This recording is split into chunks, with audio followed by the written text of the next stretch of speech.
taking Cuba.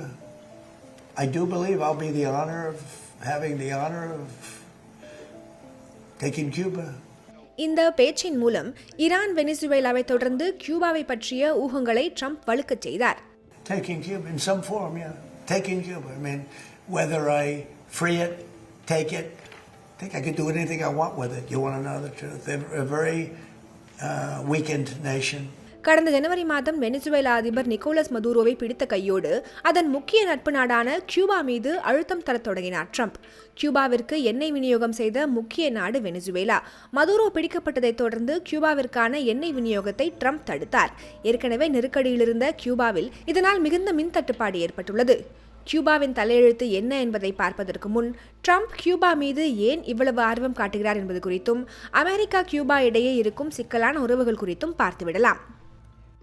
Iran Venezuela போன்ற நாடுகளுடன் அமெரிக்காவிற்கு எப்படி சிக்கலான உறவுகள் பல தசாப்தங்களாக நீடித்ததோ கியூபாவுடனும் அப்படித்தான். 1959 ஃபிடெல் காஸ்ட்ரோவின் கம்யூனிச புரட்சி அமெரிக்க ஆதரவுடன் இயங்கி வந்த சர்வாதிகாரி ஃபுல்கென்சியோ பட்டிஸ்டாவை வீழ்த்தியது. அதனைத் தொடர்ந்து காஸ்ட்ரோ சோவியத் யூனியனுடனான கியூபாவின் உறவை வலுப்படுத்தினார். அதோடு காஸ்ட்ரோ கியூபாவில் உள்ள அனைத்து வெளிநாட்டு சொத்துக்களையும் நாட்டுடைமையாக்கியதோடு அமெரிக்க இறக்குமதிகள் மீதான வரிகளை உயர்த்தினார். அதற்கு பதிலாக அமெரிக்கா தன் நாட்டிலிருந்த கியூபா சொத்துக்களை முடக்கி கியூபா மீது வர்த்தக தடைகளை விதித்து தூதரக உறவுகளை துண்டித்தது. பின்னர் 1962 இரு நாடுகளுக்கும் இடையேயான அணு ஆயுத போர் பதற்றம் அந்நாட்டு உறவுகளில் பெரும் திருப்புமுனையை ஏற்படுத்தியது. கியூபாவில் சோவியத் யூனியன் அணு ஏவுகணை தளங்களை அமைக்க அந்நாடு அனுமதி அளித்ததை அமெரிக்க உளவு செயற்கைக்கோள்கள் கண்டறிந்தன. அதனைத் தொடர்ந்து சோவியத் அங்கிருந்து ஆயுதங்களை அகற்ற வேண்டும் என்று அப்போதைய அதிபர் ஜான் எஃப் கென்னடி கோரியதோடு அதற்கு பதிலளிக்கும் விதமாக கியூபாவை கடற்படை மூலம் தனிமைப்படுத்தவும் உத்தரவிட்டார்.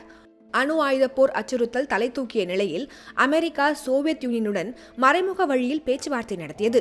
அதனைத் தொடர்ந்து கியூபாவிலிருந்து தனது ஏவுகணைகளை திரும்ப பெற்றால் துருக்கியிலிருந்து அமெரிக்கா தனது அணு ஆயுதங்களை திரும்ப பெறும் என்று அதிபர் கென்னடி ரகசியமாக சோவியத் யூனியனிடம் ஒப்புக்கொண்டார்.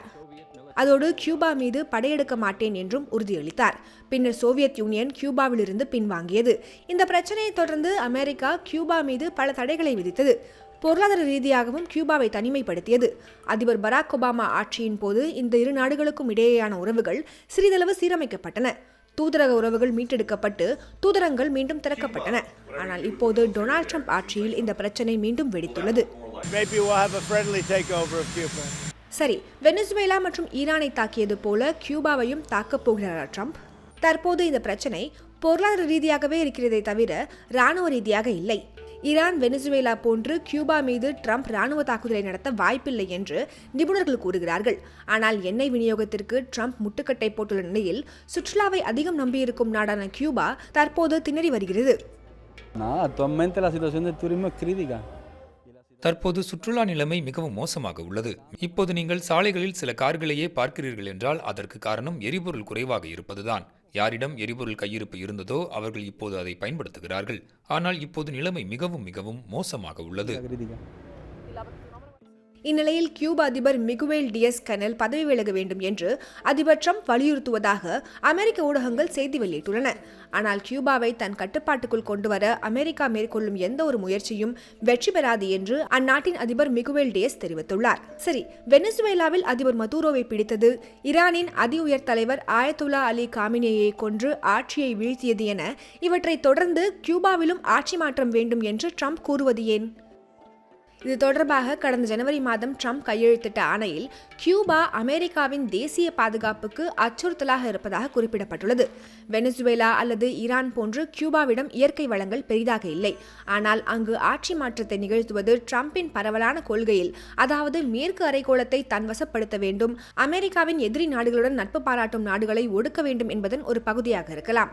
அப்படியென்றால் அமெரிக்காவுடனான கியூபாவின் புவியியல் அருகாமையும் அதன் முக்கிய போட்டியாளரான ரஷ்யா மற்றும் சீனாவின் அரசியல் உறவுகளும் ட்ரம்ப் கியூபாவில் தலையிடுவதற்கான போதுமான காரணங்கள் என்று நிபுணர்கள் கூறுகிறார்கள்.